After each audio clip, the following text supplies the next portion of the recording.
Selamat pagi anak-anak, kembali ketemu dengan Mem Ana Sirait dalam mata pelajaran KJD Part 2, pertemuan yang kedua. Kali ini kita mau bahas K3LH di lingkungan sekolah. Karena pertemuan pertama kita sudah membahas K3LH di lingkungan kerja. Nah, di sini ada perincian dari K3LH di lingkungan sekolah. Ada 3 aspek K3LH yang harus diperhatikan di sekolah ketika melakukan pembelajaran praktek. Nah, maksudnya di sini jika kita praktek di sekolah, kita harus memperhatikan ada 3 aspek. Di antaranya, memang akan jelaskan di sini.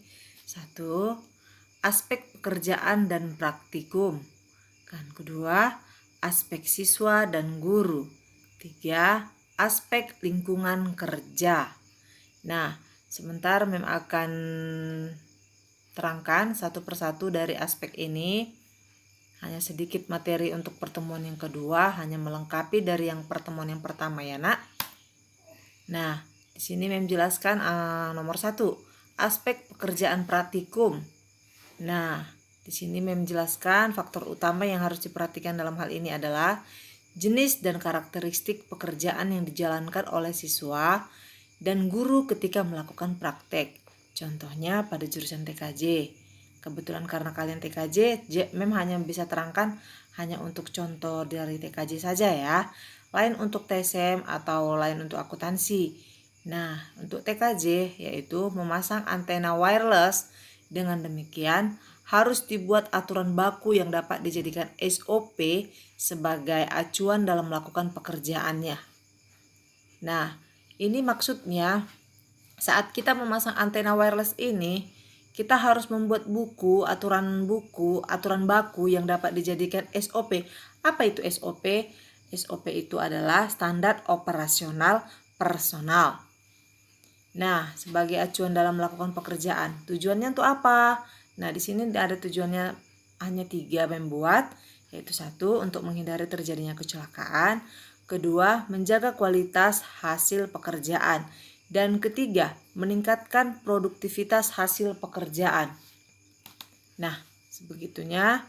Nah, untuk perincian yang kedua, aspek siswa dan guru.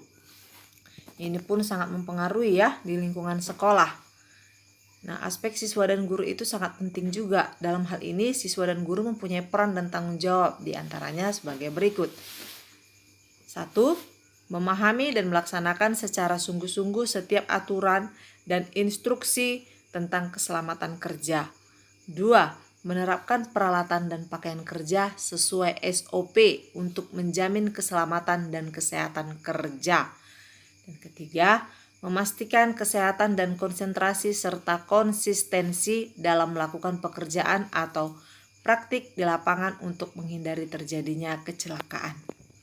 Nah, yang terakhir, aspek lingkungan kerja. Nah, di sini aspek lingkungan kerja ini, dalam aspek ini yang perlu diperhatikan seperti intensitas cahaya dalam ruang kerja atau bengkel, itu ya untuk SM ya. Laboratorium untuk TKJ. Nah, untuk suhu ruangan, tekanan udara, dan sumber tegangan. Ini sangat-sangat penting ya yang diperhatikan dalam aspek ini.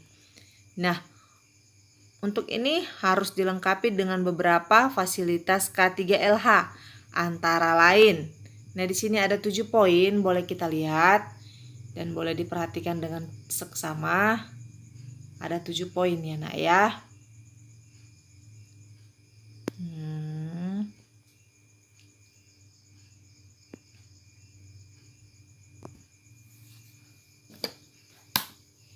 Nah, terima kasih.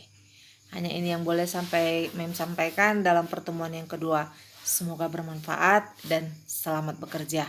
Diringkas, dicatat yang rapi. Nanti suatu saat Mem minta buku catatan kalian untuk memeriksa dan akan membuat menjadi satu penilaian untuk kalian nanti. Dan terima kasih dan selamat pagi.